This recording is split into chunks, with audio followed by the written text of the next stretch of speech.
We're back with some Star Trek, this time the 1 to 1400 scale Sovereign class USS Enterprise E. It's been 5 months, a few builds, including a couple of fan home Build the Enterprise part works since I tackled AMT, which was the original Enterprise build, a nightmare of a kit. It turned out well and got Ship of the Week on the Star Trek Modelers group, but it was some challenge to finish it. Anyway, back to E, and it will be about 19 inches long when complete. Detail looks very impressive, but there are some lumps of plastic on the hull care must be taken to remove, else some of the saucer will come off with them. The display stand is a comm badge, which is a nice change from the dome. This kit is translucent, which means no drilling of windows will be necessary, as you can see the light comes through nicely. So I'll start with the nacelles, and there's some fairly big pieces of sprue on these too. Cut close to where it joins to the sides of the piece, then I like to use a craft knife to shave off the excess and file it down with a low gauge file. Test fit it, and that's snapping together fine. Now do the same for the nacelle supports. To light this, cables will need to run down through the supports. For that to happen, I'll mark where I'll need to file down, taking great care doing this, as the pieces are quite thin and you could easily file through them.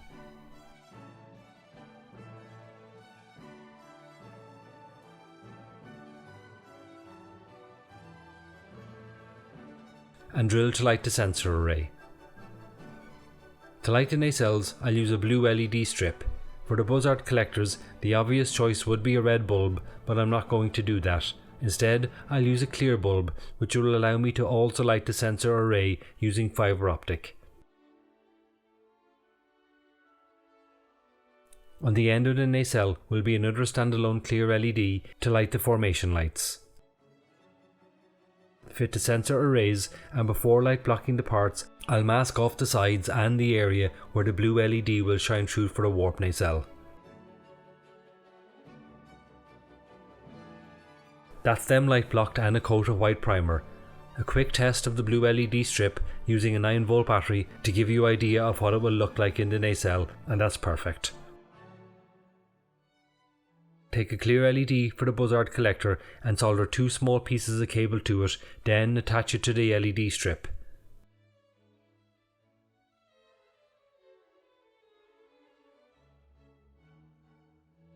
Another LED now for the flashing formation lights at the rear of the nacelle. The backs of the buzzard glass will be red. I know when off it should be like opaque glass, but as I'm using a clear LED, I'll have to go with red. The top of the grills should not be lit, so I'll mask off and spray black, then light grey. That's the LEDs fitted, the formation light, the blue for the warp grill, and clear for the buzzard, with the fibre optic fitted for the sensor array. Now we'll put the nacelles together and spray them AS16 grey and then a coat of clear gloss to apply the decals.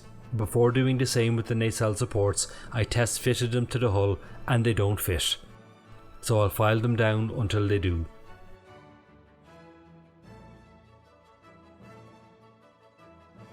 Once sprayed, fix the supports to the nacelles, making sure the cables run down the path filed out earlier.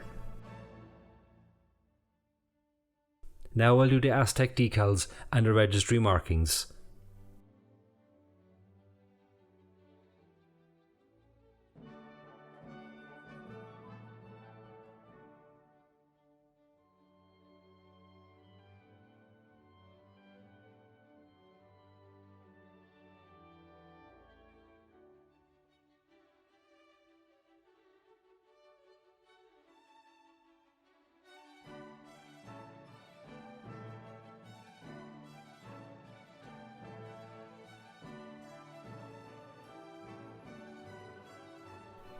And that's the nacelles done. I didn't put the nacelle support decals on, as there'll be a bit more handling of them to get them into position.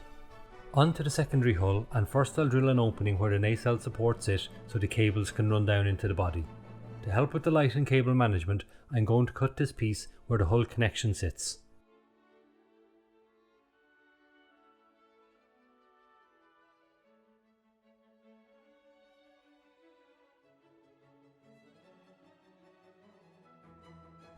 Next I'll drill out a hole for the rod, again so the cables can run down to the base. And I'll put the tractor beam housing, rod support and the deflector housing together along with the deflector, which I sprayed clear yellow. Now light block and give it a grey primer coat.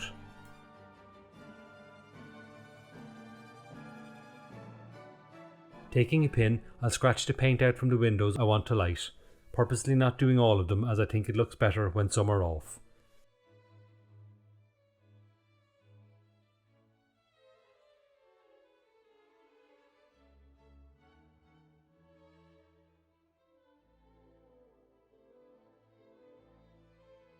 Next I'll drill a hole where the saucer will join the hull so I can bring the cables up. 2 strips of LED should be plenty to light the hull. The 4 cables from the nacelles, 2 from the LEDs, will join the 2 from the base, and I'll add another 2 as well to run into the saucer. The 4 cables from the nacelle formation light will go directly to the saucer.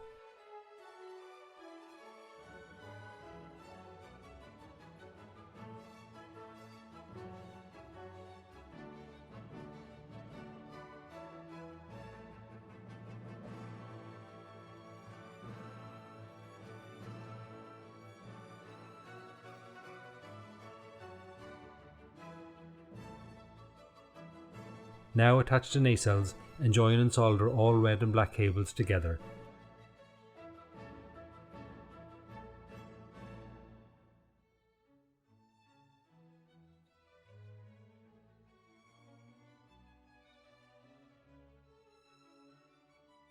Leaving the 4 formation light cables and the additional 2 red and black to run to the saucer.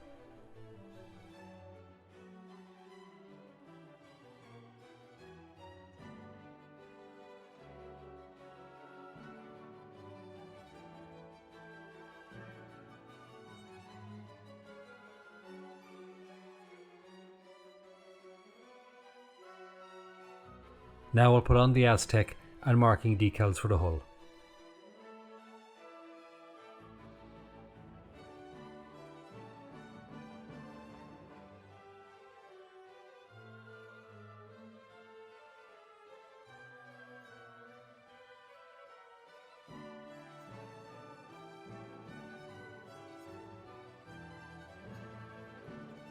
For the stand I'm going to add a rocker switch to the comm badge,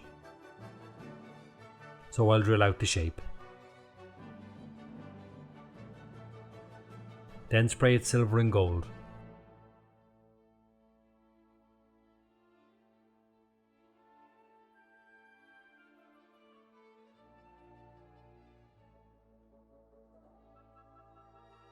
To wire the switch, simply attach the positive wire from the battery to the top pin, the positive wire from the model to the bottom pin, and the negative wire from the model to the negative wire on the battery, and solder.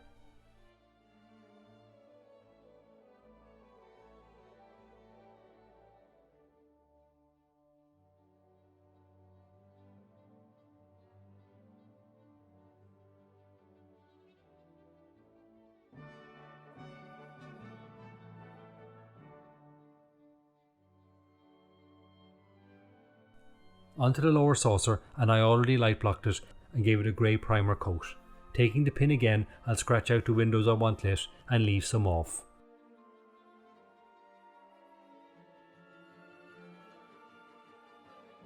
Initially I put 8 LEDs and 1 strip to light it, 2 for the impulse engines, with the circuit board for the flashing formation lights. Later on I added an additional 4 LED strips.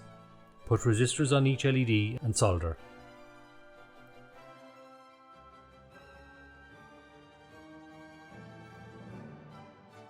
I'll space the lights like so, putting all reds and black together.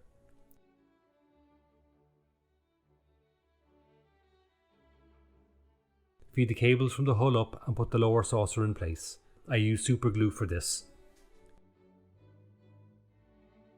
Now solder the formation light cables from the hull to another on the saucer, which will then feed into the circuit board, and 2 more cables to join the reds and blacks for power.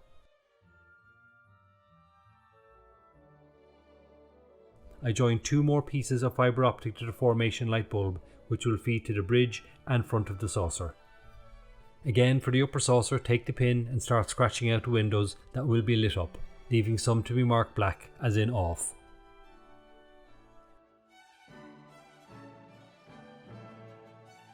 I think leaving some off looks much better. I'll mask off the phaser arrays and spray a mild grey, and fit it to the lower saucer, feeding the formation and navigation fibre optic cables through.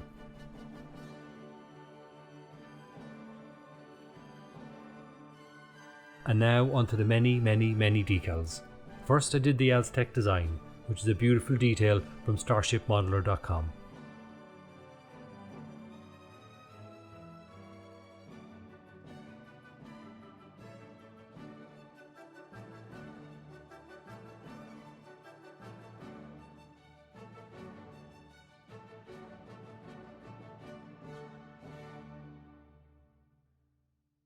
The detailing around the deflector housing is superb.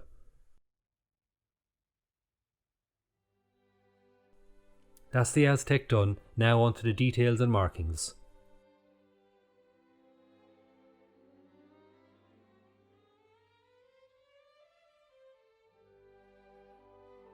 And finally to christener, USS Enterprise NCC 1701E.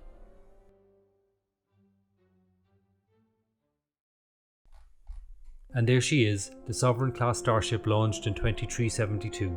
Between 2375 and 2379, she underwent a major refit with additional photon torpedo tubes and phaser arrays being added, as well as a bridge refit.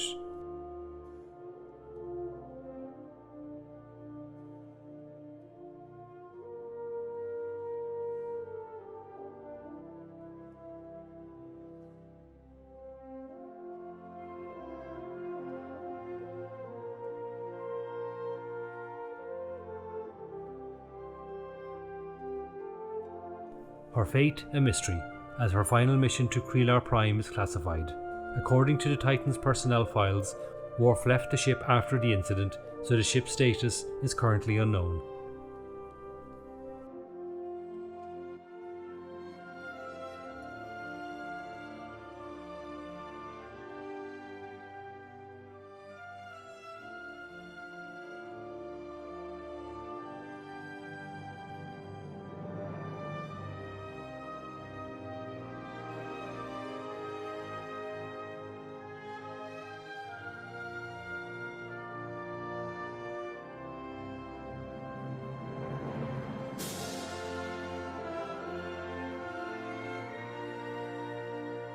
All in all, a very enjoyable, challenging build. The only thing that went awry was, for some reason I'm unsure of, the formation lights on the bridge and front saucer stopped flashing, but the nacelles are, so it's not the circuit board, it must be the LED. But it's a minor thing I'm not going to worry about. I like the way it turned out, and it looks great alongside the 1701 and 1701A. Until the next time, I hope you enjoyed watching. Hailing frequencies closed. If you liked what you saw, please hit the like and subscribe button, and don't forget to hit the bell too. Thank you.